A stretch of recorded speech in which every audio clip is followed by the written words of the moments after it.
This week has been a mix of reflection and connection to hip hop.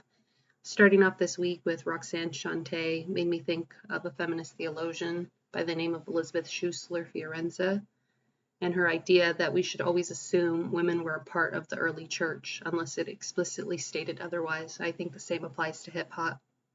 Moving along in the week, as I was reading through Watkins, I was connecting to that because of what he said about critiquing what we love, as long as it's rooted in love and a willingness to learn, even from its most vulgar parts. And while I don't have the credentials to critique hip hop, I relate to my frustration with the country this week, especially with every executive order that was getting signed. The other thing that I noticed this week was I was holding onto a lot of anxiety, so I did appreciate the music being lighter in terms of lyrics.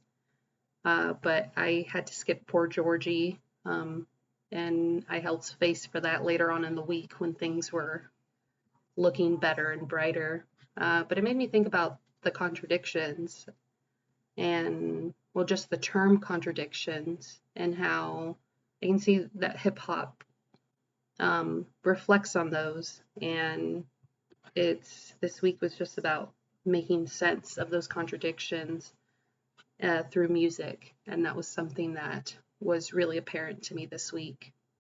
For example, the love ballads that Common and LL Cool J were singing. I see the vision, their tough exteriors were hiding a softer side, but the big contradiction was that they were young men being raised in a culture where treating women well wasn't a priority.